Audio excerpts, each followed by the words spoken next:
दोस्तों, सबसे पहले सब्सक्राइब करें, नोटिफिकेशन बेल दबाएं और सबसे पहले वाली ऑप्शन ऑल करें, जिससे हमारी आने वाली नई वीडियो की नोटिफिकेशन आपको फ़ौरन मिल जाएगी। जय श्री राम भक्तों, सवालों की श्रृंखला में आप सबका स्वागत है।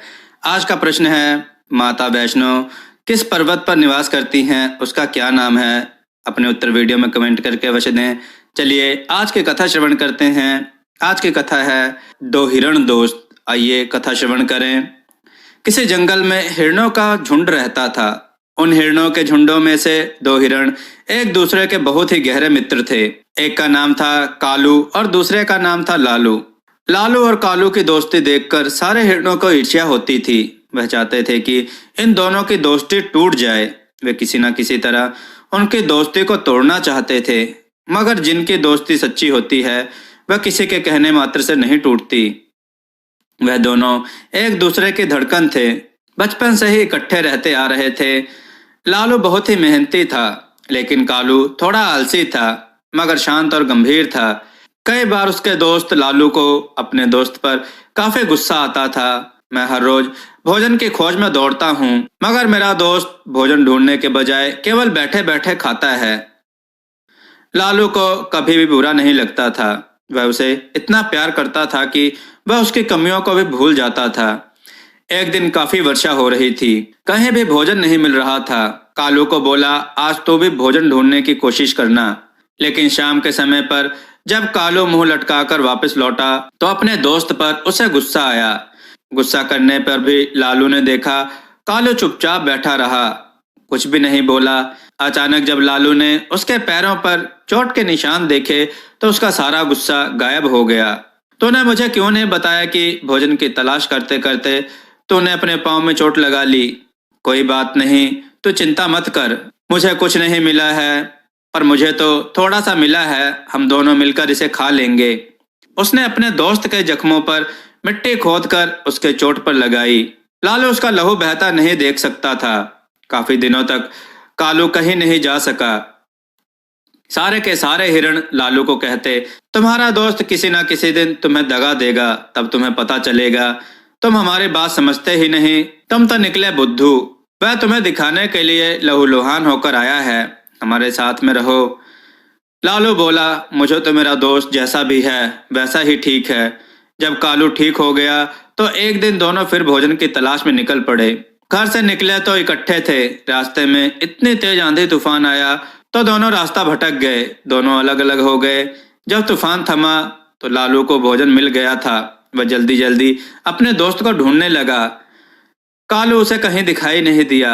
लालू ने सोचा वह घर पहुंच गया होगा, लेकिन वह घर पर भी नहीं था। कालू तो गहरी खाई में नीचे गिर गया और झाड़ियों में फंस गया था। उसके टांगों में चोट लग गई थी।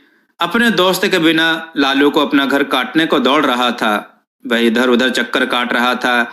उसका दोस्त वापस नहीं आया। दूसरे दिन उसने सोचा वह वापस आ जाएगा, लेकिन अगले दिन भी वह वापस नहीं आया। जब उसने आहट सुनी तो बहुत ही खुश हुआ।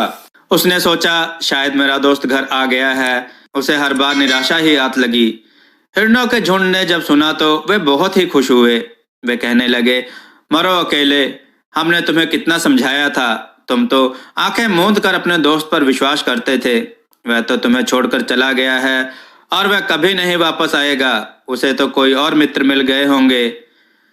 लालू अपने मन में सोचने लगा, क्या सचमुच मेरा दोस्त मुझे छोड़ देगा? नहीं नहीं, कदापि नहीं। मेरा दोस्त मुझे दगा नहीं दे सकता। सारे के सारे हिरण उस पर दया बरसाने लगे। अकेला चना भाड़ नहीं फोड़ सकता। अब तुम्हारी अकल ठिकाने आ गई होगी। अभी भी समय है, हमारे साथ रहो। तुम्हारे पास कोई चारा नहीं है। अकेले रहो या मरो। तुमसे अच्छा तो तुम्हारा दोस्त है, वह तुम्हें छोड़कर चला गया। लालू सामने तो हिरणों को कुछ नहीं कहता था, मगर रात के समय घंटों घंटों अपने दोस्त को याद कर रोया करता था। कहीं मेरा दोस्त किसी मुसीबत में तो नहीं फंस गया। वह तो खाना भी हासिल नहीं कर सकता था। वह क्या मुझे छोड़कर जाएगा? वह कभी अकेला नहीं रह सकता। मैं उसे ढूंढना नहीं छोड़ूंगा। जिस दिन वह मुझे मिलेगा उससे जरूर पूछूंगा, तुमने मुझे धोखा क्यों दिया? कालू हिरण झाड़ी में गिर गया था। वह कुछ भी नहीं कर पा रहा था। हिरण को इतनी चोट लगी थी कि वह हिल भी नहीं सकता था, मगर वह जिंदा था। उसके आसपास छोटे छोटे खरगोश उसे देख रहे थे। उन खरगोशों को हिरण पर दया आती, तभी खरगोश मिलकर उसे हरे हरे घास भी खाने को देते। हरी हरी घास उसकी तरफ फेंक देते थे। हिरण के तो इतनी चोट लगी थी कि उसके गले में आवाज भी नहीं निकल रही थी। वह धीरे धीरे घास खाता था। एक दिन खरगोश अपने बिल से निकलकर इधर उधर चले गए। हिरण वहां पर ही था। तभी वहां पर खरगोशों के बिल में कुछ लोमड़ियां शिकार करने के लिए आ गई थीं। खरगोशों को अपना शिकार बनाने का यत्न करने लगी। कालू हिरण ने उनको डरा धमकाकर वहां से उनको भागने पर मजबूर कर दिया। वहां पर एक लोमड़ी उस हिरण से डरकर एक और खड़ी हो गई थी। लड़ाई करते हिरण बहुत थक चुका था। वह लहूलुहान हो चुका था। एक तो पहले लगी चोट भी ठीक नहीं हो पाई थी, उस पर दूसरी चोट भी लग चुकी थी। वह अपने मन में अपने हिरण को याद करने लगा। मेरा दोस्त मुझे दाना लाकर देता था, मैं बैठे बैठे खाता था। मेरे दोस्त ने कभी भी मुझे खाना लाने के लिए बाध्य नहीं किया। मेरा दोस्त सोच रहा होगा कि दगा देकर मैं भाग गया, पर अब मैं क्या करूं? यहाँ से तो मैं जा नहीं सकता। अभी पहले वाली चोट भी ठीक नहीं हुई है। आज ये लोमड़ियां आकर खरगोशों के नन्हे नन्हे बच्चों को मारने आ धमकी। लेकिन यहाँ खरगोश भी अपने बच्चों के साथ रहते हैं। यह भी तो अपने बच्चों के लिए भोजन की तलाश में गए हैं। आज अगर मैं अपनी जान देकर इन छोटे छोटे बच्चों की जान बचाने में सफल हो गया तो मैं समझूंगा कि मुझे उन बच्चों को बचाने के लिए मुझे अपनी जान की कुर्बानी करनी पड़ी तो अपने जीवन को धन्य समझूंगा। काश एक बार मेरा दोस्त मेरे सामने होता, कितना अच्छा होता। मैं उससे मिलकर क्षमा मांगना चाहता हूँ और कहना चाहता हूँ कि मैंने तुम्हें धोखा नहीं दिया। कालू हिरण ने जोर जोर से चिल्लाना शुरू कर दिया। खरगोश अभी घर से बाहर ही निकले थे। हिरण पहले तो कभी आवाज निकालता नहीं था। खरगोशों को पता था कि उसकी चोट कितनी भयंकर है। खरगोश सोचने लगे कि हिरण तो कभी भी इतनी जोर से आवाज निकालता नहीं था। हो ना हो दाल में कुछ काला जरूर है। वह सभी अपने बिल में वापस आ गए। वह यह देखकर हैरान हो गए कि हिरण ने लोमड़ियों को भगा दिया था। एक ही लोमड़ी वहां रह गई थी। हिरण ने लोमड़ी को खरगोश के बच्चों के बिल के पास लोमड़ी को फटकने भी नहीं दिया था। अपनी टांगों से मार मार कर लोमड़ी को लहूलुहान कर दिया था। लोमड़ी भी लहूलुहान होकर एक और गिर गई थी। सारे के सारे खरगोश हिरण के पास आकर बोले, भाई हिरण, तुम्हारी चोट अभी तो ठीक नहीं हुई थी, तुमने आज फिर अपने आप को लहूलुहान कर दिया। तुम्हारे उपकार को हम कभी भी नहीं भूल सकते। हिरण बोला, मैंने तुम्हारे बच्चों को बचाकर कोई नेक काम नहीं किया। मुसीबत के समय चाहे कोई भी हो, हमें उसकी मदद करनी चाहिए। तुम सब मेरे ऊपर उपकार करना ही चाहते हो तो कृपया कर मेरे दोस्त लालू को ढूंढ कर ले आओ। मैं अपने जीवन की आखिरी घड़ी में उसको देखना चाहता हूँ। मैं तुम्हारा यह उपकार जीवन में कभी नहीं भूलूंगा। यहाँ से 2 कोस की दूरी पर एक बरगद का पेड़ है। वहां पर केवल एक ही बरगद का पेड़ है। वहां एक घना जंगल भी है। उस पेड़ के पास मेरा दोस्त रहता है और थोड़ी दूर पर हिरणों का झुंड भी रहता है। लेकिन हम दोनों के दोनों हिरणों के झुंड से अलग रहते हैं। तूफान में फंस गए और बिछड़कर अलग हो गए।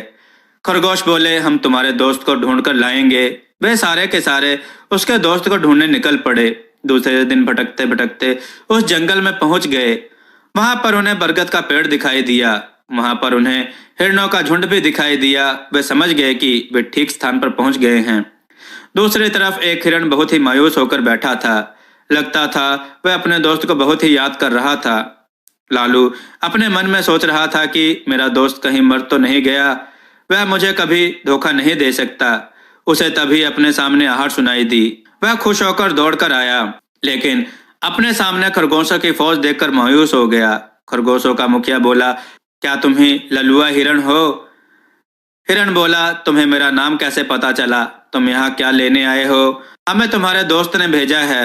वह बहुत ही घायल अवस्था में हमारे बिल के पास पड़ा है। खरगोश बोले, तुम्हारा दोस्त इतना अच्छा है, उसने हमारे बच्चों को भी अपनी जान की बाजी लगाकर बचाया है। वह बेचारा कुछ दिन पहले हमारे बिल के पास एक झाड़ी में गिर गया था। झाड़ी में उसकी टांग फंस गई थी। वह काफी दिन तक वहां से टस से मस नहीं हो सका था।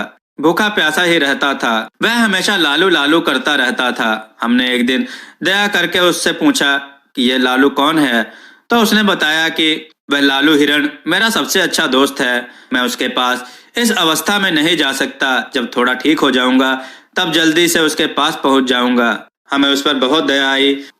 हम उसे खाने के लिए हरी हरी घास दिया करते थे। उसकी जुबान भी नहीं निकलती थी। एक दिन हम जब भोजन की तलाश में गए तो उसने अपनी जान की बाजी लगाकर हमारे बच्चों की रक्षा की। उसने लोमड़ियों को हमारे बिल के पास भी नहीं आने दिया। हमारे बच्चों की रक्षा कर लहूलुहान होकर गिर पड़ा।